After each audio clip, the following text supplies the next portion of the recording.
The 18th Amendment to the United States Constitution was one of the most ambitious and controversial social experiments in American history. Ratified on January 16, 1919, it banned the manufacture, sale, and transportation of alcoholic beverages nationwide. Known as Prohibition, this amendment aimed to eliminate alcohol-related crime, improve public health, and promote moral values.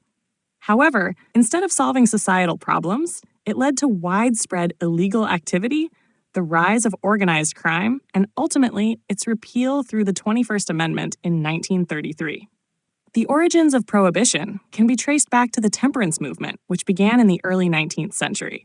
Many religious groups, social reformers, and women's organizations, including the Women's Christian Temperance Union, WCTU, and the Anti-Saloon League, ASL, argued that alcohol was the root cause of crime, domestic violence, and poverty.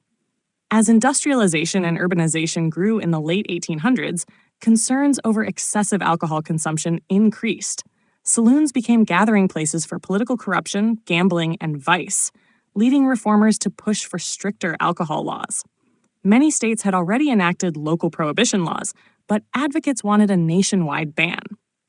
The push for constitutional prohibition gained momentum during World War I. With the country focused on wartime efficiency, supporters framed alcohol as a wasteful and unpatriotic industry, arguing that grain used for liquor should instead be used for food production. Congress passed the Volstead Act in 1919, providing the legal framework to enforce prohibition and defining intoxicating liquor as any beverage containing more than 0.5% alcohol. Initially, prohibition appeared to succeed.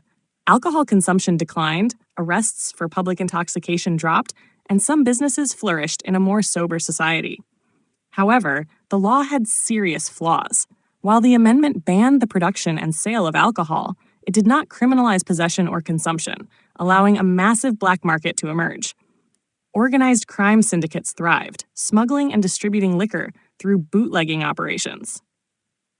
Notorious gangsters like Al Capone built criminal empires, controlling the illicit alcohol trade and fueling a rise in violence and corruption. Speakeasies, illegal bars hidden behind storefronts or private clubs, flourished across the country, often bribing local law enforcement to avoid prosecution. The federal government struggled to enforce prohibition, as underfunded agencies like the Bureau of Prohibition lacked the resources to combat widespread lawbreaking. Meanwhile, alcohol-related violence escalated, with rival gangs fighting for control over lucrative bootlegging routes. By the late 1920s, public support for prohibition declined.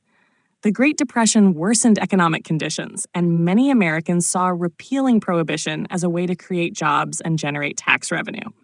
The government also realized that enforcing the 18th Amendment was costing more than it was benefiting society.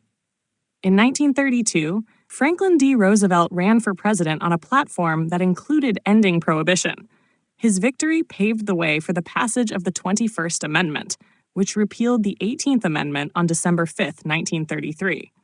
This marked the first and only time in U.S. history that a constitutional amendment was overturned by another amendment.